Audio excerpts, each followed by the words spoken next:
Welcome to the deep dive, everybody.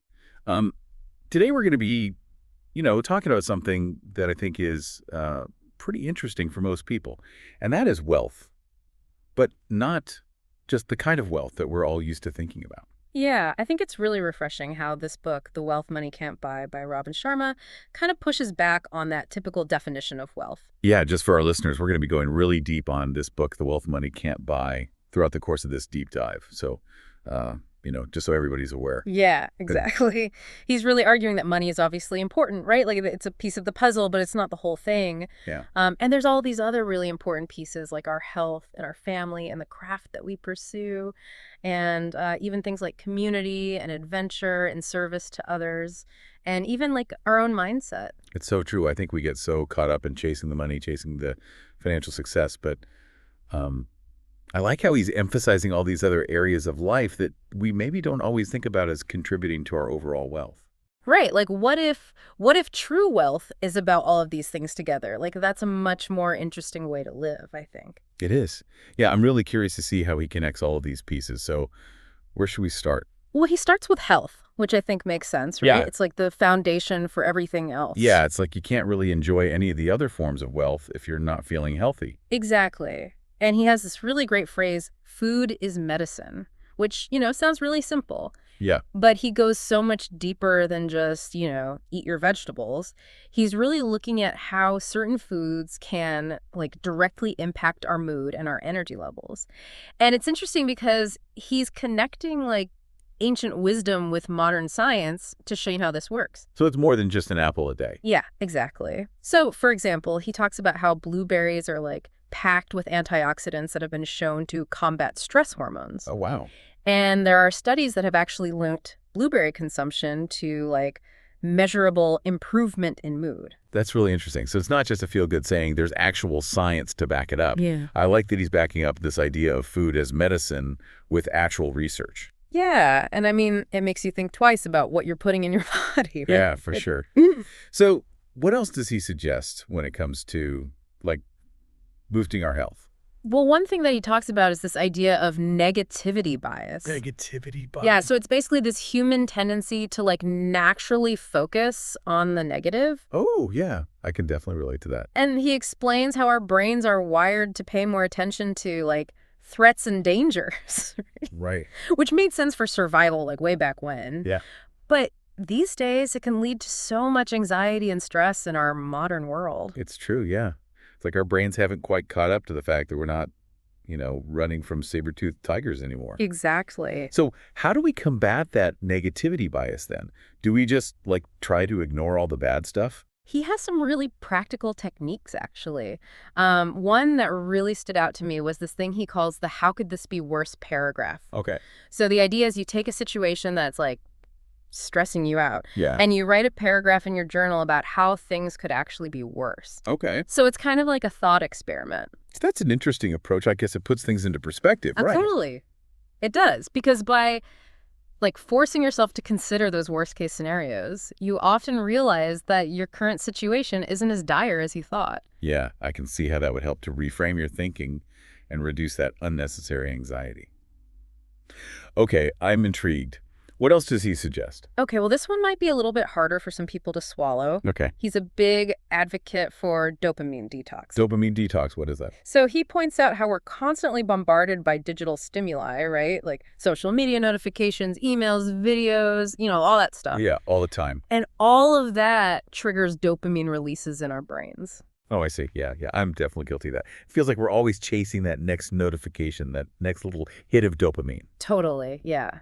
And while dopamine is important for like motivation and pleasure, this constant overstimulation can lead to addiction and a decreased attention span and even like anxiety. Yeah, no, I can see that. So what does a dopamine detox actually look like? Is it like no more social media?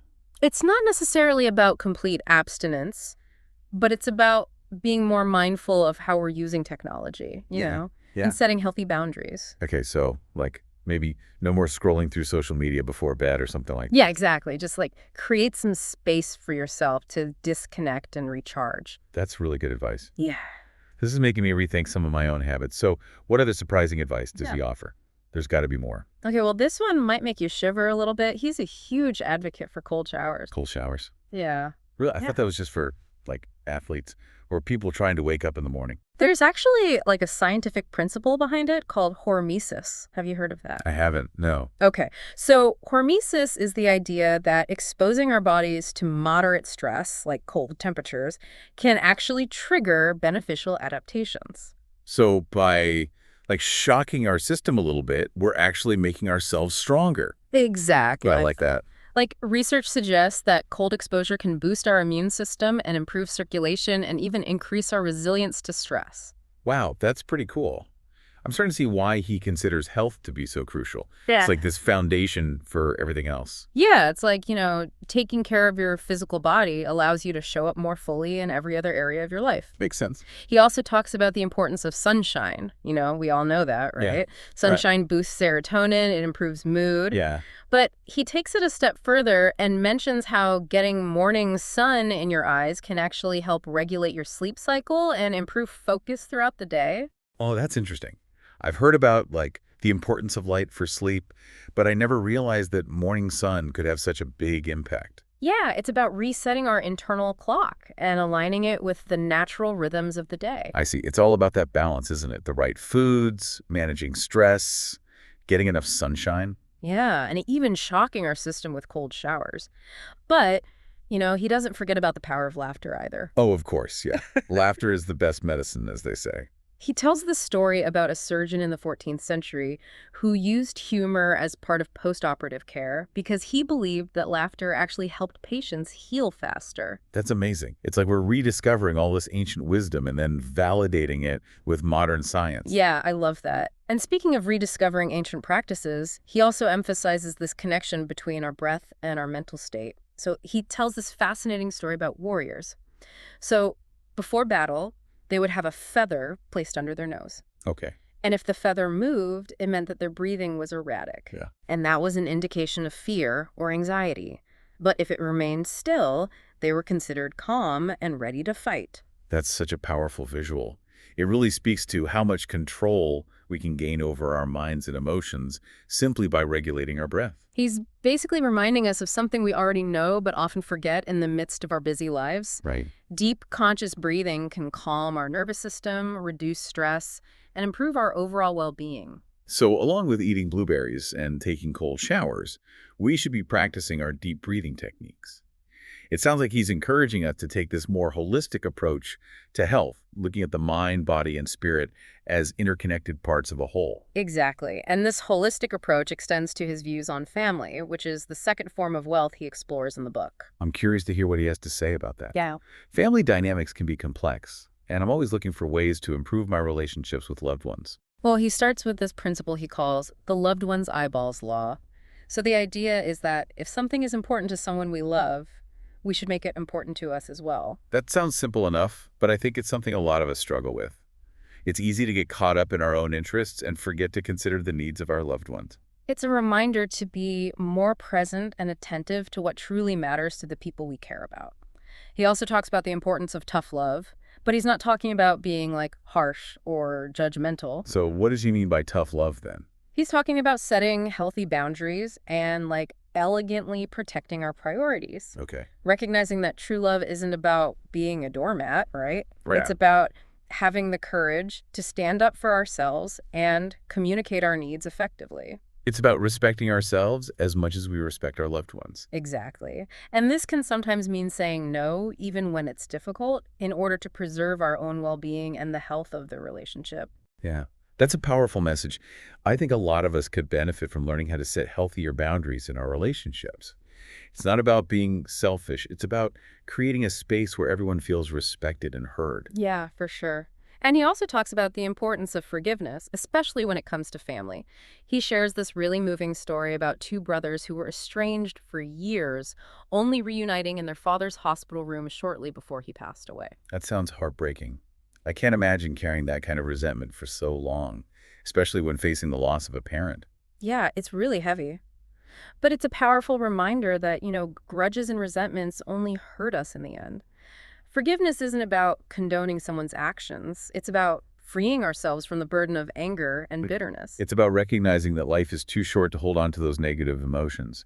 We need to prioritize healing those wounds and rebuilding those connections while we still have the chance. Absolutely. And he also talks about the importance of choosing the right partner, stating that your choice of mate is 90% of your joy. Oh, wow. Yeah, that's a really big statement. Yeah.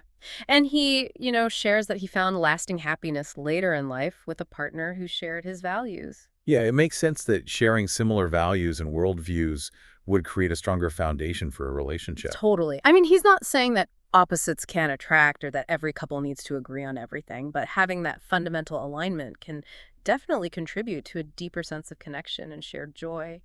It's about finding someone who complements your strengths, supports your growth, and shares your vision for the future. Exactly. And then he also reminds us of the importance of cherishing time with family, especially our children. Yeah. He shares a really heartwarming story about receiving a handmade card from his son with a little handprint on it, and he says it's one of his most prized possessions. Oh, that's so sweet. It's a Yeah. reminder to savor those everyday moments and appreciate the little things. It's about recognizing that our kids grow up so fast, and we often get caught up in the daily grind and forget to appreciate the preciousness of those fleeting moments. So it's not just about grand gestures or elaborate vacations. It's about being present in the everyday moments and creating those lasting memories that we can look back on with fondness. Exactly. And he even encourages us to record the ride, document those special moments, whether it's through photos or videos or journaling, so we can revisit them and relive those memories in the years to come. That's beautiful. It sounds like he's really emphasizing the importance of nurturing our family relationships and Yeah. creating this strong foundation of love and support. Yeah, I think that's a really great way to put it. And that foundation of support is so important as we move into the next area he explores, which is craft, the third form of wealth. I'm excited to dive into that. I've always been fascinated by the idea of finding purpose and meaning in our work. It's more than just a paycheck, isn't it? He definitely believes so. He sees our work as this platform for purpose, a chance to master our skills, make a meaningful contribution, and find true fulfillment. It's about aligning our passions with our skills and creating something of value in the world. Yeah, exactly. And he also encourages us to approach our work with a sense of artistry, no matter what our profession. So even if we're not artists in the traditional sense, Mm. we can still bring that level of creativity and passion to our work. He believes so. He talks about Steve Jobs' craftsman father, who instilled in him the importance of detail and excellence. Right. And Jobs applied that same philosophy to his work at Apple, meticulously crafting every aspect of their products from the design to the user experience. Oh, wow. It's such a good example. Yeah, that's a great example of how we can apply that craftsman mindset to any field. Mm. It's about taking pride in our work and striving for excellence, even in the smallest details. He also reminds us not to get so caught up in logic that we forget the magic. Oh, I like that. Yeah, he even playfully pokes fun at those who find the movie The Banshees of Inisherin unrealistic. He's reminding us to embrace the absurd, to find joy in the unexpected, and allow ourselves to be surprised by life's little twists and turns. It's about cultivating a sense of wonder and curiosity, even as we navigate the complexities of our work.